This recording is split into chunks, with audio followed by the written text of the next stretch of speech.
Hi friends, welcome to ఎస్విఎస్ఏ.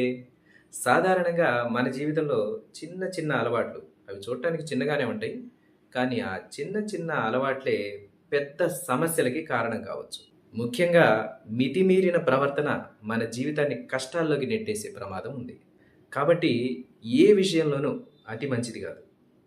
మితిమీరితే అది చివరికి నష్టాన్నే కలిగిస్తుంది. అయితే ఇక్కడ జీవితంలో మనకు ఎదురయ్యే కష్టాలకు, వైఫల్యాలకు కారణమైన 5 విషయాల గురించి చాణక్యుడు చెప్పిన 5 విషయాల గురించి ఇప్పుడు మనం తెలుసుకుందాం. మొదటిది అందం. అందంగా ఉండడం మంచిదే.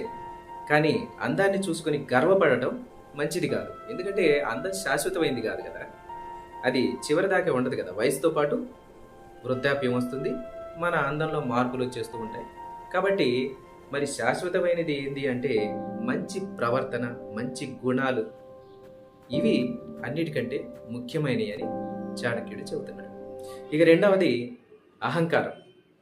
తమ డబ్బుని, తమ జ్ఞానాన్ని, తమ శక్తిని, తమ అధికారాన్ని చూసుకుని ఎవరైతే గర్వపడుతూ ఉంటారో అటువంటి వారికి చివరికి నష్టం కలగక తప్పదు అని చాణక్యుడు హెచ్చరిస్తున్నాడు. కాబట్టి అహంకారం అనేది తోటి వారి నుంచి మనల్ని దూరం చేస్తుంది, మనకి మనశ్శాంతి లేకుండా చేస్తుంది.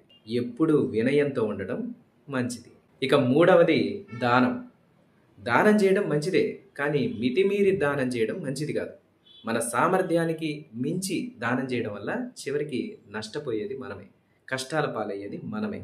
కాబట్టి మన యొక్క పరిస్థితిని తెలుసుకొని దానం చేయడం ఉత్తమం.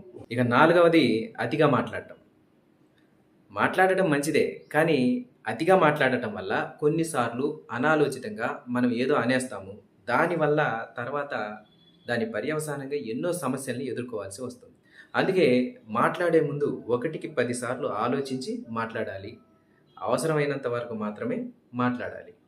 ఇంకా ఎలా ఉంటదంటే మనం మాట్లాడే విషయం అది మనకైనా ఉపయోగపడాలి, లేదంటే అవతలి వాళ్ళకన్నా ఉపయోగకరమైన విషయాలను మాత్రమే మాట్లాడాలి. ఇక ఐదవది, చివరిది అతి నమ్మకం. నమ్మడం మంచిదే, కానీ ఎవరిని కూడా గుడ్డిగా నమ్మకూడదు. ఎందుకంటే ఒక్కోసారి మనం ఎవరినైతే బాగా నమ్ముతామో వాళ్ళే మనకి ద్రోహం చేసే అవకాశం ఉంటుంది.